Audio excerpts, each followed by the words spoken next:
नमस्कार, देवभूमि देख रहे हैं आप और मैं हूं आपके साथ आशीष प्रमोद गोस्वामी। मुख्यमंत्री पुष्कर सिंह धामी ने शनिवार को हरिद्वार का दौरा किया।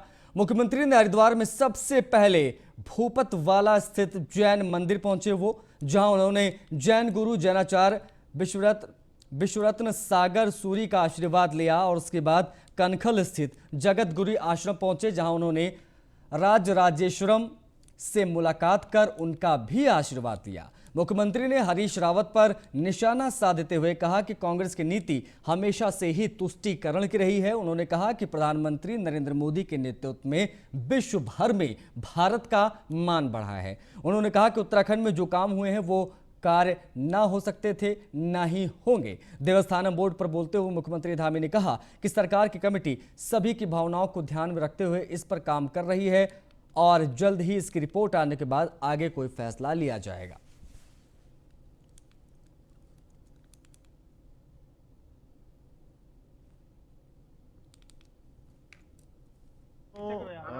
पिछले दिनों में जैन मुनि जी के पास आया था उनका आशीर्वाद लेने के लिए, और वो लंबे 16 दिन के मौन व्रत पर थे। कल ही उनका मौन व्रत समाप्त हुआ है। बस उनका आशीर्वाद लेने के लिए आए हुए हैं और उनका मार्गदर्शन भी लिया है, क्योंकि कठिन साधना और कठिन तप उनके द्वारा किया जाता है। और कल एक बड़ी अच्छी बात यहाँ हुई है, श्वेतांबर और पीतांबर दोनों जो समुदाय हैं, उन दोनों समुदाय के लोगों ने यहाँ पर बड़ा अच्छा मिलन किया है। निश्चित रूप से मिलन हमारी संस्कृति का बहुत बड़ा एक रूप है, सबको मिलाने का रूप है। भगवान राम ने भी सबको मिलाया था, भगवान कृष्ण ने भी सबको मिलाया था, जैन मुनि ने भी वही काम किया। तो आज मैंने भी उनको आशीर्वाद लेकर राज्य की तरक्की के लिए, राज्य के विकास के लिए और अच्छा कैसे काम कर सकते हैं, वही मार्गदर्शन उनका मिला। 7 नवंबर को दिल्ली में भाजपा कार्य समिति की बैठक होने जा रही है, जिसमें देहरादून के भाजपा कार्यालय से मुख्यमंत्री पुष्कर सिंह धामी, कैबिनेट मंत्री सतपाल महाराज, महामंत्री संगठन कुलदीप कुमार समेत पूर्व मुख्यमंत्री त्रिवेंद्र सिंह रावत वर्चुअली जुड़ेंगे। इसके अलावा पूर्व मुख्यमंत्री विजय बहुगुणा के साथ भी कई नेता हिस्सा लेंगे और सुबह 9:30 बजे बैठक शुरू होने का समय रखा गया है।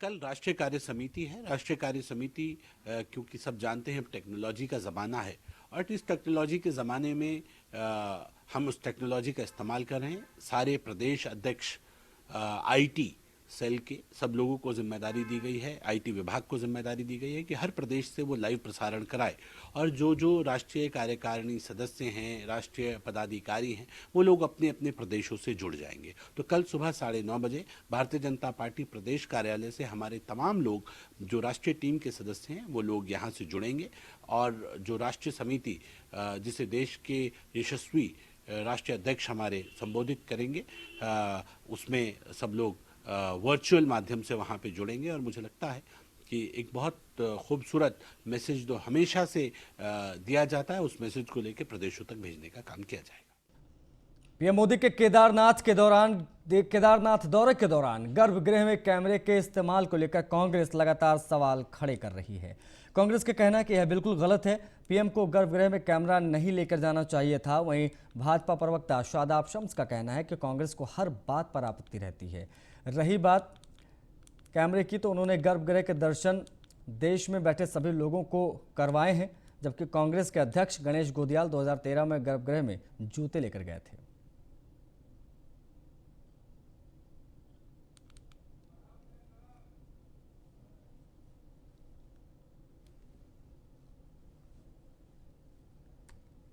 के नेताओं को मुझे लग रहा है मोदी जी के आने से उनकी बहुत ज़्यादा तकलीफ बढ़ गई है। उनकी फड़फड़ाहट, झुंझलाहट, उन्हें साफ साफ दिख रहा है कि पूरी तरह से उत्तराखंड मोदीमय हो गया है। अब वो क्या करे, इतना बड़ा मन है नहीं कि जो तारीफ कर सके मोदी जी की। सो खिसियाई बिल्ली की तरह खंबा नोचने पे लगे हैं। कोई बात नहीं, अब वो कह रहे हैं कि गर्भगृह में कैमरा नहीं जा सकता, तो तब कैसे चला गया था जब वहाँ पूजा चल रही थी और जूते के साथ कांग्रेस के प्रदेश अध्यक्ष कैमरा लेके अंदर घुस गए? तब बताइए, पत्रकार के पैर में जूते नहीं, लेकिन कांग्रेस के अध्यक्ष जब मंडी उसके केदार समिति के अध्यक्ष होते थे, जूते लेके गर्भगृह में, चमड़े के जूते लेके गर्भगृह में। देहरादून में पुरानी पेंशन बहाली की मांग को लेकर national movement for old pension scheme के तहत 15 नवंबर को विशाल रैली का आह्वान किया जाएगा। जिसमें सभी राज्य कर्मचारी शामिल होंगे और परेड ग्राउंड से सचिवालय तक रैली निकालकर राज्य सरकार के खिलाफ विरोध प्रदर्शन करेंगे। बता दें, पिछले कई वर्षों से पेंशन बहाली की मांग को लेकर आंदोलन हो रहा है। वहीं NMOPS के प्रदेश अध्यक्ष जीत मणि पैनुली ने बताया कि इस रैली में केंद्रीय अध्यक्ष विजय बंधु के साथ साथ उत्तराखंड के सभी मान्यता प्राप्त संगठनों के कर्मचारी और अधिकारी भाग लेंगे। पेंशन स्कीम जो कि शेयर बाजार पर आधारित है। जब आदमी 80,000 1 लाख रुपए तनख्वाह ले रहा होता है और 30 से 35 साल सरकार की सेवा करता है और जब वो सेवानिवृत्त हो रहा है तो उसको जो पेंशन मिल रही है वो 1500 से 2000 के बीच मिल रही है, जो उसके स्वाभिमान के साथ खिलवाड़ है। अभी जब उसकी ऐसी स्थिति हो जाती है, उम्र ऐसी हो जाती है जब उससे पारिवारिक जिम्मेदारियाँ होती है, सामाजिक जिम्मेदारियाँ होती है और जब उसका शारीरिक रूप से सक्षम हो जाता है, जबकि पुरानी पेंशन में उसको अच्छी खासी सम्मानजनक राशि दी जाती है। इसी को लेकर हम लोग है पुरानी पेंशन बहाली के लिए जो है NMOPS उत्तराखंड आदरणीय विजय बंधु जी के नेतृत्व में 15 नवंबर 2021 को परेड ग्राउंड से सचिवालय तक प्रदर्शन करेंगे। उत्तराखंड के 4 धामों में से 11वें ज्योतिर्लिंग भगवान केदारनाथ मंदिर के कपाट शनिवार को भैया दूज के पर्व पर विधि विधान के साथ शीतकाल तक के लिए बंद कर दिए गए। सुबह 8 बजे मुख्य द्वार के कपाट शीतकाल तक के लिए बंद किए गए। इस अवसर पर बड़ी संख्या में श्रद्धालु कपाट बंद होने के साक्षी बने।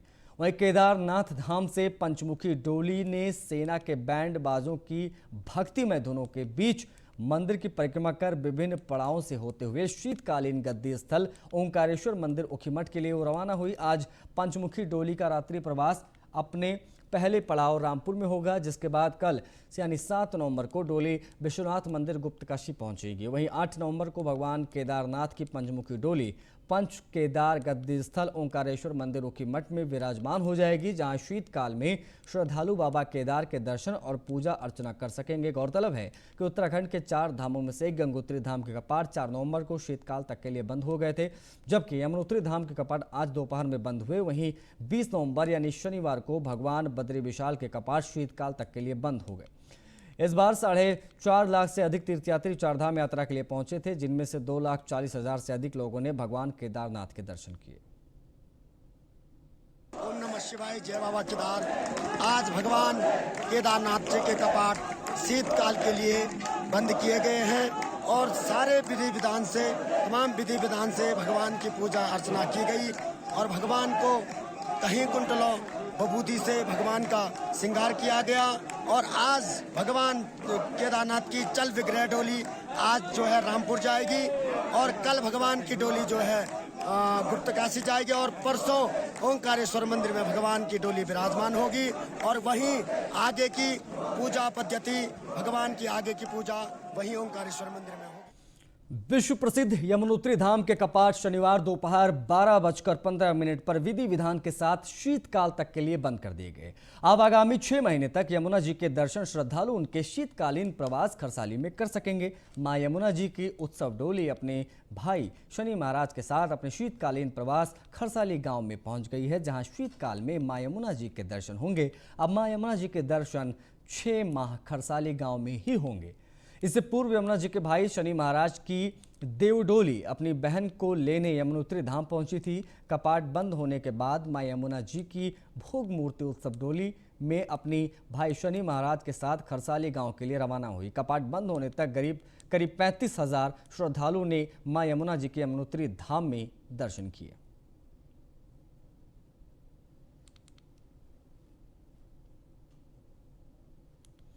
आगामी विधानसभा चुनाव की तैयारी में कांग्रेस ने कमर कस ली है। अब पूरे दमखम के साथ पार्टी चुनाव जीतने की कोशिश कर रही है। वहीं प्रदेश अध्यक्ष गणेश गोदियाल ने कार्यकर्ताओं से कहा है कि वो केंद्र और राज्य स्तर के कार्यक्रमों के अलावा अपने स्तर पर भी गली मोहल्लों में जाकर लोगों से बात कर महंगाई और राज्य केंद्र सरकार की नाकामियां गिनवाएंगे।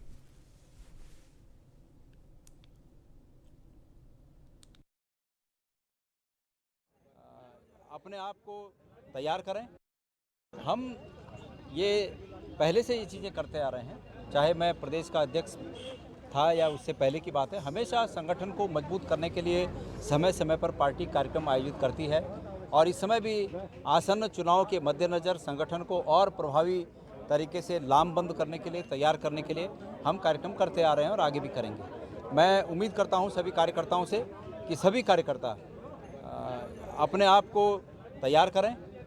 ऊपर के आदेशों की बात अलग है, यहाँ राज्य स्तर से कोई आदेश जाए, इसके इतर वह अपने स्तर से भी जो कुछ संगठन की मजबूती के लिए उचित समझते हैं वो सब करें।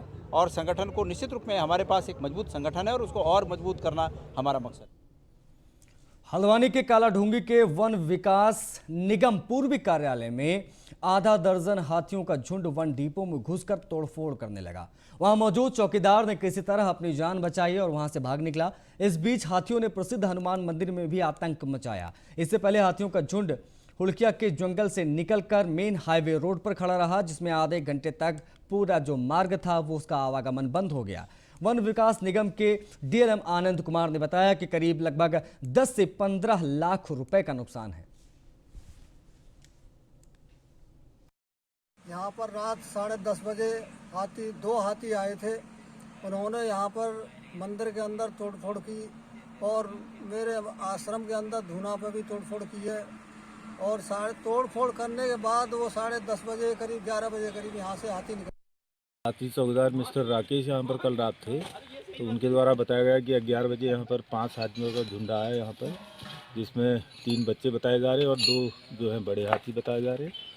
तो 11 बजे आके इन लोगों ने जो है हाथियों ने पूरे बिल्डिंग के चारों तरफ की जो स्ट्रक्चर बना हुआ था उसको तोड़ दिया।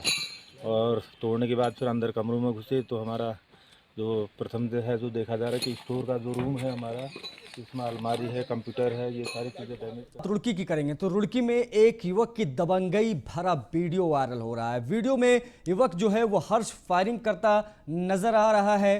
तस्वीरों में दिख रहे इस युवक का नाम उल्फत बताया जा रहा है। पिरान कलियर के तेलीवाला गांव का ये निवासी है उल्फत। सूत्रों के मुताबिक ये यूथ कांग्रेस से भी जुड़ा हुआ है, इसका कनेक्शन बताया जा रहा है। हालांकि फायरिंग कहां की गई इसकी पुष्टि अभी नहीं हो पाई है।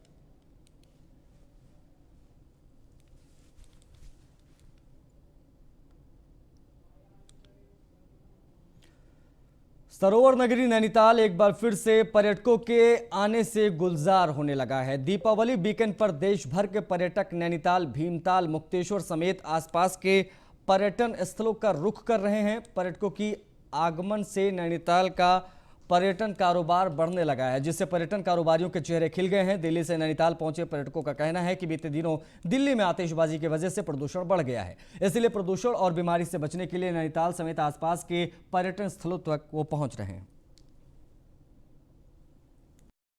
देखिए, धुंध का असर तो यहाँ पे भी है। पॉल्यूशन का क्लाइमेट उतना क्लियर नहीं है, विजिबिलिटी कम है यहाँ पे भी कंपैरेटिवली, अगर पहले से कंपेयर करें तो। मैदानी क्षेत्र में कैसे? मैदानी क्षेत्र में तो इससे तो खराबी है विजिबिलिटी। यहाँ तो फिर भी वेदर अच्छा है और ब्रीथ करने के लिए ऑक्सीजन भी काफ़ी अच्छे अमाउंट में है। नैनीताल हम लोग 2013 में आए थे, उसके बाद से अब आए हैं तो बहुत ही अच्छा लग रहा है। अभी क्योंकि दिवाली तुरंत ख़त्म हुई थी तो पोल्यूशन की वजह से जो है, जैसे हम लखनऊ से आते हैं तो वहाँ पे थोड़ा मैदानी इलाकों में पोल्यूशन ज़्यादा है, यहाँ पे एयर क्लीन है, विजिबिलिटी ज़्यादा है, अच्छा लग रहा है, मौसम अच्छा है।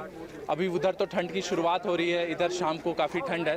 लोग यहाँ पे घूमने के लिए आए थे। पहले हमने प्लान किया था कि रामगढ़ जाएंगे, पर पता चला कि तल्ला रामगढ़ में बादल फटा था और काफ़ी आपदा आ गई थी।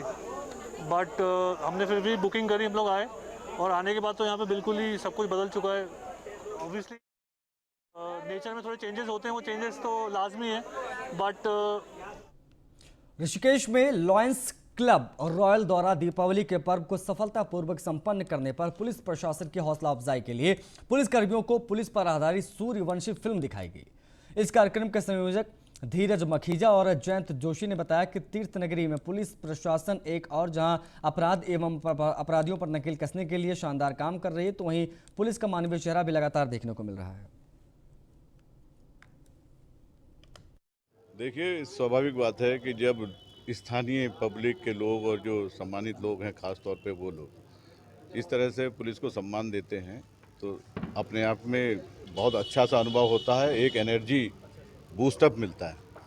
और ये जो दिवाली का त्यौहार और तमाम त्यौहार अभी हम लोग शांतिपूर्ण ढंग से संपन्न करा पाए हैं, और उस त्योहारों के बीच में अपने त्यौहार को हम नहीं मना पाए, तो वो सारी चीज़ें इसमें ख़त्म हो जाती हैं। हमें यही ऐसा त्यौहार लगता है जब स्थानीय लोग ये कहते हैं कि नहीं, बहुत अच्छे से आपने कराया व्यवस्था और सम्मानित करते हैं, तो लगता है हमारा त्यौहार बहुत अच्छे से कोशिश करते हैं कि हर साल अपने गांव में आएं, दिवाली मनाएं।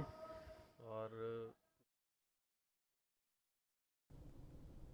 देश भर में भाई बहन के प्यार का प्रतीक भाई दूज का पर्व मनाया जा रहा है। भाई दूज के मौके पर बहनें भाइयों का तिलक कर उनकी लंबी उम्र की कामना करती हैं, तो वहीं भाई बहनों को रक्षा के वचन के साथ तोहफे देते हैं।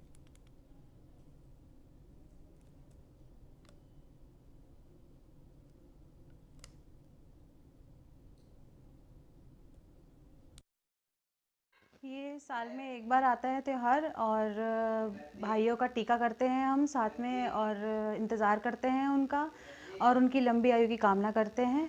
और इस त्यौहार का इंतज़ार एक साल से रहता है हम लोगों को, कि ताकि भाई लोग आएँ और उनका टीका करें हम, और साथ में सेलिब्रेट करें। इस त्यौहार का, भैया दूज के त्यौहार की हम बहुत इंतज़ार करते हैं हर साल, और आज हमने अपने भाई के तिलक करा है और बहुत धूमधाम से सेलिब्रेट करते हैं इस त्यौहार को। और पूरे फैमिली मेम्बर्स में जितने भी हमारे सब बड़े भाई हैं उन सबका हम टीका करते हैं और उनसे ब्लेसिंग्स लेते हैं, और बहुत अच्छे से सेलिब्रेट करते हैं इस त्यौहार। टिहरी के नरेंद्र नगर में स्थित दोगी पट्टी के भांगला गांव में गोवर्धन पूजा पर मंदिर में गौरजा देवी की मूर्ति की स्थापना कर प्राण प्रतिष्ठा की गई। इस दौरान श्रद्धालुओं ने कलश यात्रा निकालकर गांव और क्षेत्र की खुशहाली की कामना की। गौरजा देवी मंदिर समिति के उपाध्यक्ष राजेंद्र प्रसाद गौराला के अगुवाई में कुलदेवी मां गौरजा देवी की मूर्ति और डोली को ब्रह्म मुहूर्त में हरिद्वार से गंगा स्नान कराने के बाद भांगला गांव के नवनिर्मित मंदिर में स्थापित किया गया। गांव की बालिकाओं ने भव्य कलश शोभा यात्रा निकाली। ढोल दमाऊं की थाप, मशकबीन की धुन और पटाखों की गूंज के बीच सैकड़ों की संख्या में लोग कलश यात्रा के साक्षी बने।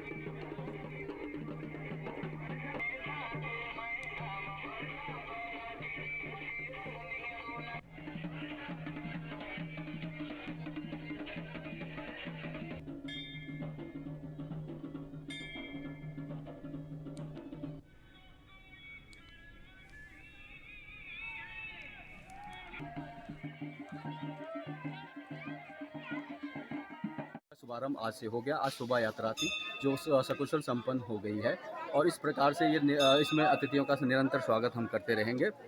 इस कार्यक्रम का समापन जो है 11 नवंबर को होगा, जिसमें हमारे महामंडलेश्वर महंत श्री ललितानंद जी जो गैरोला स्वामी जी हैं वो भी पधारेंगे, और जिनके कर कमलों के माध्यम से इसका समापन होगा। हमारे आचार्य हैं श्री शोभाराम गैरोला जी हैं, और उनके मार्गदर्शन में पूजा का पाठ क्रम के 4-7-9 दिन। टिहरी में पलायन की मार झेल रहे लोगों में दिवाली का त्यौहार फीका पड़ता नजर आया, लेकिन मांदरा गांव की बात करें तो यहां के युवाओं ने पौराणिक संस्कृति को जिंदा रखते हुए त्यौहार को पूरे रीति रिवाज के साथ मनाया। बता दें कि गांव के लगभग 85% परिवार पलायन कर चुके हैं, जिसके चलते त्यौहार की रौनक बेशक कम थी, लेकिन गाँव के ही कुछ लोगों ने शहरों से लौटकर रीति रिवाज के साथ उसे जिंदा रखा और खुशियाँ मनाई। पलायन आयोग के सदस्य राम प्रकाश पैनुली ने मांदरा गांव के प्रवासी युवाओं की खूब सराहना की है।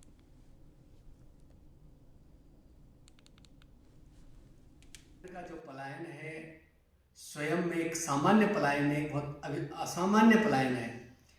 इसको एक राष्ट्रीय चुनौती मान के, एक राष्ट्रीय समस्या, राष्ट्रीय आपदा मान करके इससे निपटा जाना बहुत आवश्यक है। सीमांत का प्रदेश है, और सीमांत के इन उच्च और मध्य हिमालय गांव से लोगों का इस तरह विकास के लिए या सुविधाओं के लिए गांव को छोड़ना एक बहुत बड़ी समस्या है। इसको मैं और इस समस्या का निदान इस रूप में सोचता हूं कि यह चुनौती एक राष्ट्रीय आपदा मान करके इस चुनौती का सामना करना चाहिए। का जो कोशिश करते हैं कि हर साल अपने गांव में आएं, दिवाली मनाएं। और गांव की हालत वैसी है, पलायन बहुत हो चुका है गांव में, तो हम हर साल कोशिश करते हैं दिवाली के टाइम पे कि गांव में आके ही दिवाली मनाएं। देवभूमि में आज के लिए बस इतना ही। नमस्कार।